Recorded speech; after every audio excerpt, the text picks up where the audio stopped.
Ryle. Mr Speaker, I move that the Psychoactive Substances Amendment Bill be now read a first time. Mr Speaker, at the appropriate time, I intend to move that the bill be set down for second reading forthwith without being referred to a select committee. To begin, I would like to thank all parties in the House for their help in bringing us to this point today.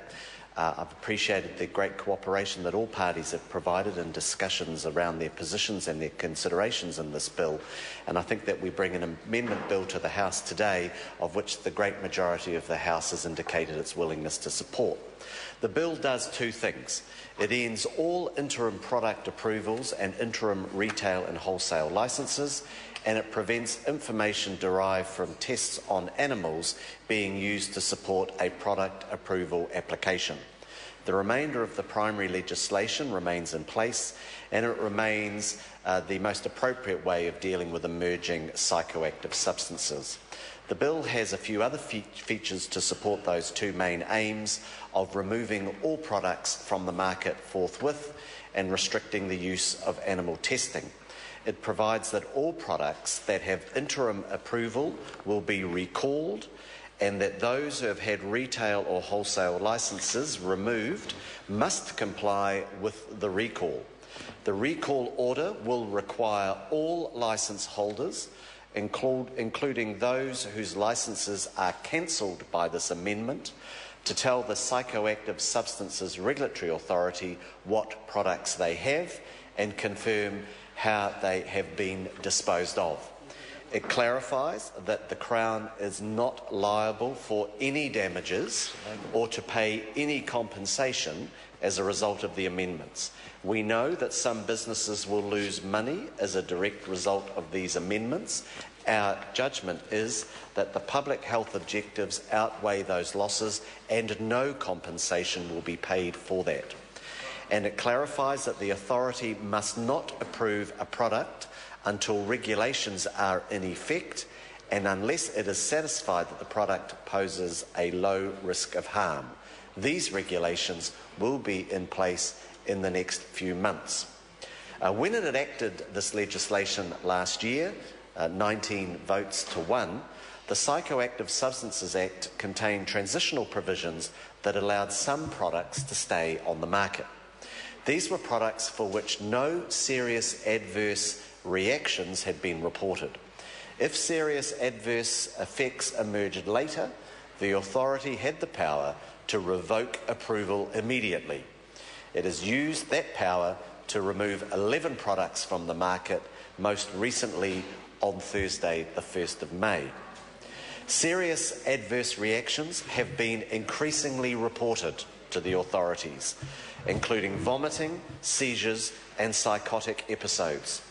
The problem that has become apparent is that it's often not possible to attribute reactions to a particular product. People call the poison centres or the Centre for Adverse Reactions Monitoring and say they took synthetic cannabis or legal highs. If the authority doesn't know what products cause the adverse effect, it can't use its powers to intervene.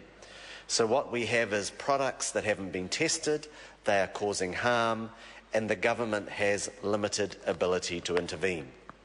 Last month, Cabinet discussed this issue, not for the first time, and agreed that the Honourable Peter Dunn would arrange for legislation to be drafted that would remove all products from the market immediately.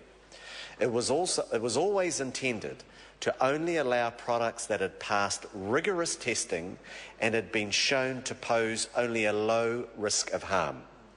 The interim period was only intended to last a few months while regulations were prepared. However, we still have the products on the market that have not been through any testing, and it is clearly no longer tenable for this situation to continue, given the serious adverse effects continue to be reported and that the authority is unable to respond quickly. On enactment, this legislation will revoke all interim approvals for psychoactive products. All products currently on the market will become unapproved products with heavy penalties for manufacturing and supplying them. It will also become illegal to possess these products. So anyone thinking of stocking up today should bear that in mind.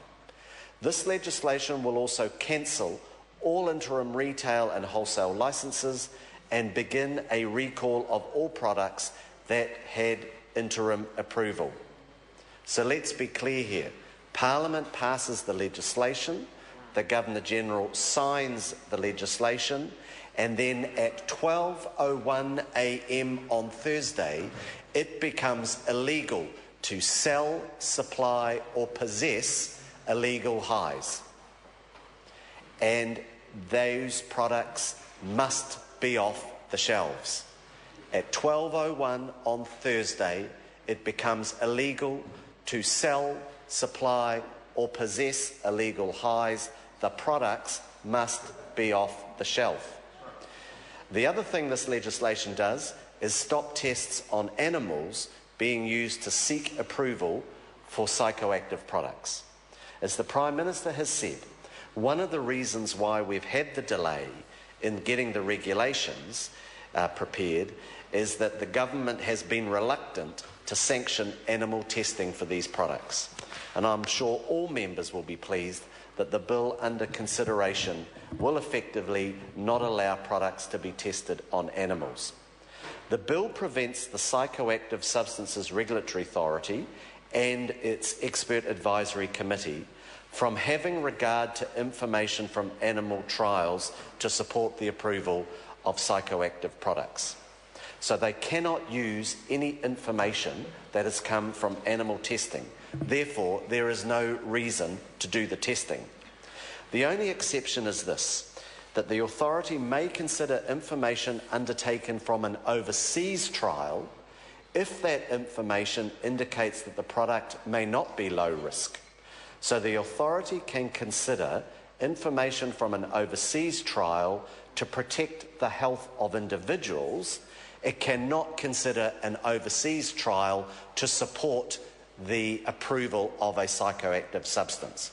No one will be doing animal testing to support an application here because it will not be able to be used for consideration. The rest of the primary legislation remains in place. As we all know, the large number of substances and the ability of makers to rapidly change the makeup of products means that traditional approaches don't work.